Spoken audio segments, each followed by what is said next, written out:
Hey everybody, welcome to another episode of In the Kitchen with Lisa. I'm personal chef Lisa Spampinato, and today I'm going to show you something that's probably you're going to say really simple and why is she doing this, but it's kind of a recipe that everybody likes to make. It's a great comfort meal, but nobody really knows what the little secrets are. So we're going to do meatballs and spaghetti today, or meatballs and sauce with spaghetti. And it's not the spaghetti part that's difficult, really, it's the sauce. Everybody always asks me about the sauce. How do you make the sauce, you know? And they think you've got to put like 20 ingredients into it, and you really don't. It's really simple. So we're going to start with the sauce, and then we'll make the meatballs from scratch. And I'll show you this recipe can kind of cook on low all day and make the house smell really good. And it's great when everybody comes home at the end of the day. You don't have to cook anything. Everything's done. So simple ingredients. We've got some canned tomatoes. If it's summer and you want to use fresh tomatoes, then go ahead and peel them and boil them and cut them up and then puree them. Great, but no, why reinvent the wheel? So I've got some canned tomatoes. I've got some tomato paste, which has some roasted garlic in it. We've got some regular garlic. And then we've got some little carrots. Now you can use regular whole carrots and just slice them up. But again, why reinvent the wheel? I use the little matchstick carrots that I buy in the grocery store in the salad section because I use these for salads and other recipes, so I always have these on hand. And that's the other thing about this recipe is it's using ingredients that you basically always have on hand in your fridge or in your pantry. So it's kind of a simple go-to meal. Also an onion, red onion, white onion, doesn't make a difference. Don't have an onion, but you have shallots, great. Don't have either, but you have everything else for the sauce. And you have some minced onion dried in the pantry. Go ahead and use that. That's great. Because don't forget, this is something that's going to simmer all day. So that flavor is still going to get absorbed into the sauce. Okay, so I'm going to go ahead and get the outside off of my onion and any spots that don't look appealing. Okay. And then we're going to dice this into like a really fine, small dice. And you guys have seen me cut up onions, so really no biggie here. Just be careful you don't chop up your fingers. And again, if it's a small onion, you know what? Use the whole onion. If not, use half. It's all about what you like and what your family will eat. You can leave the sauce kind of chunky, but I know that when I'm making this, my sons don't really like a very chunky sauce, and they don't want to know that there are onions in it. So at the end, I will show you how to use the immersion blender or something else to just kind of puree everything. Really, really easy. Okay, and I think that's probably enough onion. So let's get this over to a pot on the stove. And we're going to give these and the garlic and the carrots a really quick saute. Okay, so as you can see, I've got my pot smoking hot with the olive oil in it. Just a little bit, just to kind of coat the bottom of the pan or the pot. And into that, I'm going to throw my carrots. Okay. Then I'm going to put my onions. Okay. And then with my trusty wooden spatula, I'm going to give that a little stir. Okay. And now I've cut the heat already. I brought it down to medium because I don't want to burn these and I don't want to burn my garlic. So I've got a lot of garlic, and that's the key to this sauce as well as the meatballs. A lot of garlic. You're using only a few ingredients, but they should be really intense in flavor. That garlic is going to go a long way. So I would say that was probably about 4 minced cloves. Okay, so I'm going to let this all kind of saute a little bit and melt down a little bit and get a little bit soft, and then I'm going to add my sauce. Now a lot of people ask, well, why do you put carrots in it? The purpose for the carrots is that they have naturally occurring sugar, so they will give the sauce a little sweetness and help balance the acid of the tomatoes. Some people put sugar in their sauce. Some people instead will do things like the onions and the carrots because it'll add natural sugar. It also kind of beefs up the sauce a little bit because of the vegetable pulp. It kind of thickens it a little bit, which is nice. And you're sneaking some vitamin A in there with the carrots. Not a lot, but a little. It's okay. Okay, so once these get going, I'm going to go ahead and I've got crushed tomatoes in a heavy sauce, and I've also got just some plain tomato sauce. You can use whatever you've got in your pantry because either you're going to blend it later or you won't. And you're not going to drain these because they're in a nice thick sauce, so you're just going to pour it all in. And a lot of that sizzling will stop now. Okay, so there's one of those big cans. I think they're, yep, it's a 28-ounce can. And I'm going to be boiling the meatballs in here, so I need a lot of sauce in this pot. Okay, here comes just the tomato sauce. Okay, and that's completely pureed. And again, if you don't feel like blending stuff later and you just want to use that, that's great. Okay, and 2 more of those big guys. Now when you go and you open your cans, before you use your can opener to open these, you want to make sure you wipe off the lids because they have dirt and dust from sitting in the store sometimes, and you don't really want that in your food. Okay. And then next, I've got some tomato paste, and this is going to kind of thicken it up a little bit, give it a little more body. Depends on how you like your sauce. Because we're going to be boiling the meatballs in here later, you're going to be releasing some juice and some fat from that meat, so it's going to really kind of thin the sauce out a little bit, so this will help to stop that. Okay, there's one. And I don't know if I want the second one yet. We'll wait and see. Okay. At this point, we're going to just season with a little salt.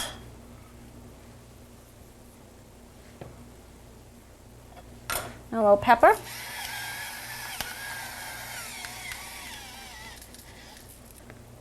And we're just going to let this go now for a while we do the meatballs and get them ready to go. Okay, so our sauce is over there on the stove doing its thing, getting all nice and happy. And over here, we're going to go ahead and get started with the meatballs. So no, we're not using frozen meatballs. We're doing regular meatballs.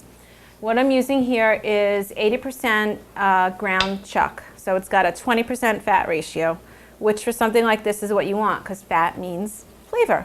And it's also less expensive, which is nice. So I've got about 2.5 pounds here.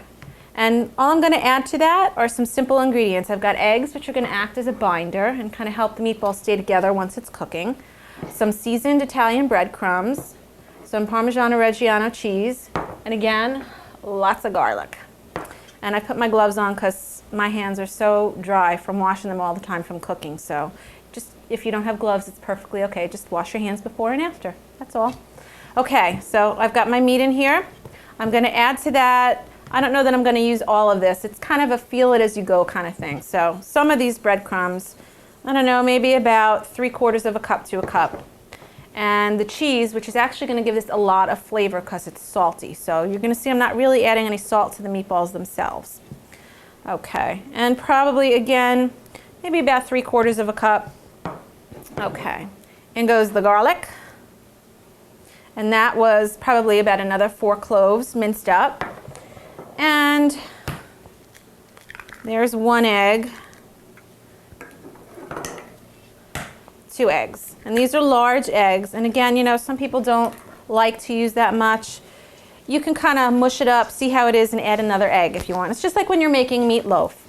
And as a matter of fact, if you didn't want to make meatballs, this would make a really excellent Italian meatloaf. And then you could stuff it with like provolone cheese in the middle. It'd be really good. So I'm getting my hands dirty now. I'm just kind of mixing this all up really well together. So we're over here by the stove now. My meatballs are all rolled out. We're going to put them in a minute. But first I want to lower this all the way down to low. No joke, low. Okay, and I don't know if you guys can see, we have bubbling going on. So we've brought everything to a boil, which is good, and that's why we're cutting it down now. So all those flavors are kind of mixing in together, which is what we want. And I'm going to go ahead and be really loud and use my immersion blender. This is really old, actually. I think my mother-in-law gave it to me, but this is such a great thing to have in the kitchen. It's great for soups and sauces and stuff like this. Okay, and when I'm using this, I'm going to make sure that I don't lift it out because then I'll have sauce kind of everywhere. Okay.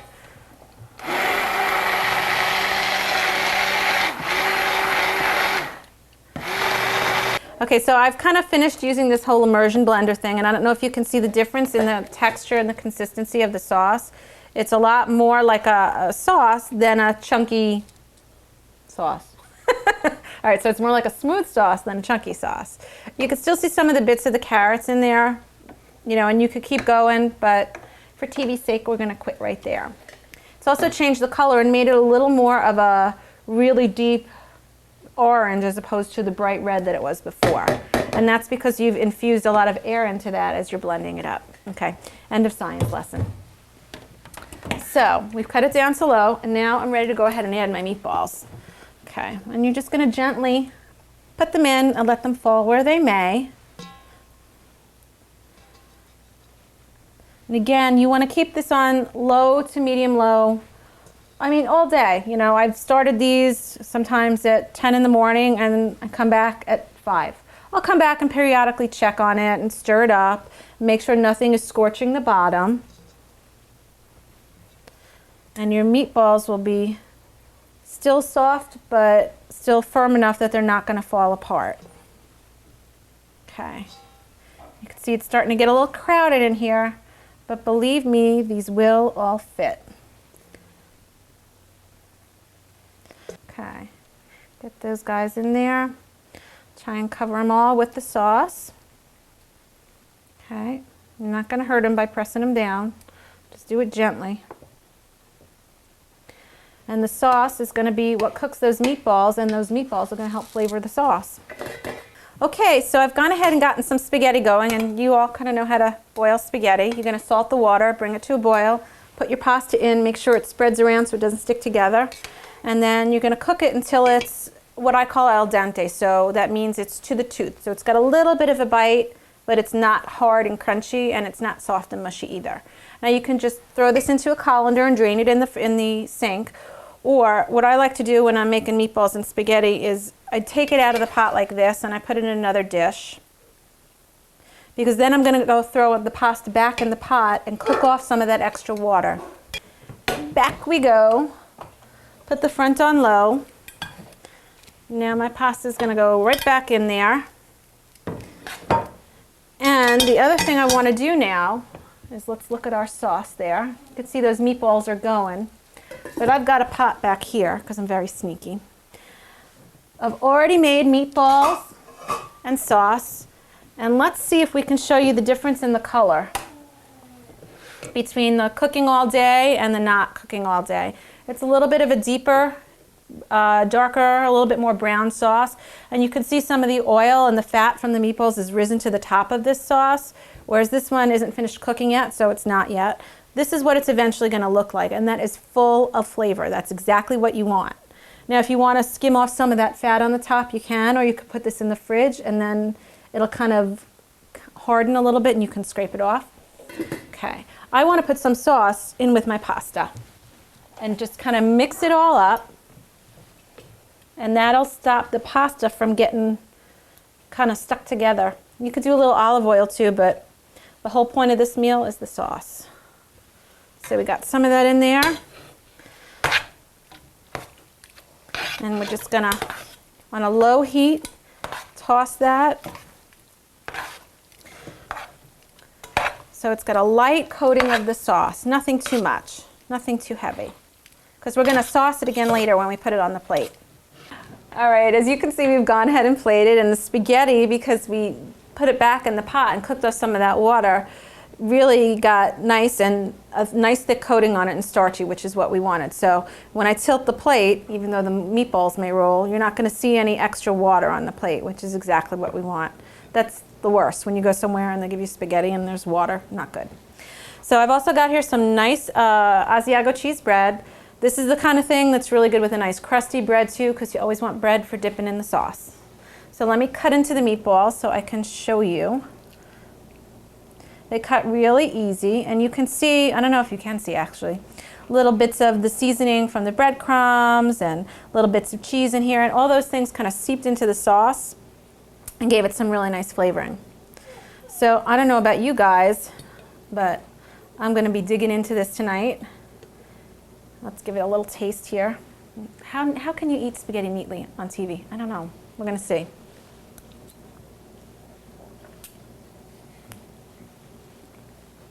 Apparently you can't. And that's why we have a napkin. But that sauce is really good, and the pasta is cooked perfectly. And the meatball, just you can cut it with a fork. It's great. Get some of that sauce on there. Oh, that's so good. And the nice thing about this is leftovers. You've got a nice meatball sub the day after. Perfect. So you guys know the deal. If you'd like this recipe or any other recipe, you can contact us at JTV, viewermail@jtv.tv or 517-787-8817, and we'll be happy to share this with you. Thanks so much, and we'll see you next time on In the Kitchen with Lisa.